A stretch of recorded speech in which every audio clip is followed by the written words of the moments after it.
Hello বন্ধুরা, কেমন আছেন? সবাইকে অগ্রিম ঈদ মোবারক। আমি অনেক ভালো আছি। এখানে গরুর মাংস আছে, মহিষের মাংস আছে, আর মাংসগুলো খুব ভালো ছিল। দেখেন, মাংস কালারটা অনেক সুন্দর ছিল।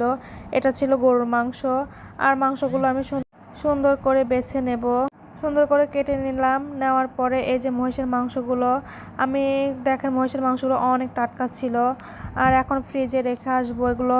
এই যে প্যাকেট করে নিলাম।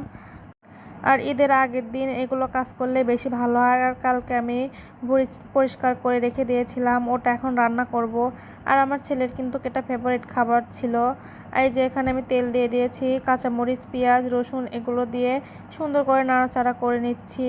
আর ছেলের আবদার তো পূরণ করতেই হবে। এখানে এলাচ, তেজপাতা, লবঙ্গ আর এগুলো দিয়ে দিচ্ছি। দিয়ে দেওয়ার পরে এই যেখানে চলা আছে, জিরা আছে, এগুলো দিয়ে দিলাম। দিয়ে আবার সুন্দর করে নেড়েচেড়ে নিলাম। আর এখানে সব রকমের মশলা ছিল, মশলাটা আমি দিয়ে আবার সুন্দর করে একটু কষিয়ে নেব। আর দেখতে দেখতে কিন্তু দেখেন 29টা রোজা চলে গেল। কালকে ঈদ আমাদের। মশলাটা কষানো হয়ে গিয়েছে। এখন এই যে ভুঁড়ি ছিল এখানে, এগুলো সুন্দর করে আমি কড়াইতে দিয়ে দিচ্ছি। দেখেন, দিয়ে দেওয়ার পরে আমি সুন্দর করে নাড়াচাড়া করে নিচ্ছি। নেওয়ার পরে আমি পরিমাণ মতো কিন্তু পানিও দিয়ে দিচ্ছিলাম। এর মধ্যেই দেখেন পানি অনেক বের হয়েছে। আর এখন আমি কিন্তু ঢাকনা দিয়ে ঢেকে রাখবো, কারণ এটা অনেক সময় নিয়ে জ্বালাতে হবে। আর এই যে ঢাকনাটা আমি দিয়ে ঢেকে রাখলাম। দেওয়ার পরে কিছুক্ষণ পর উঠিয়ে নিলাম। দেখেন সুন্দর একটা বলক এসেছে।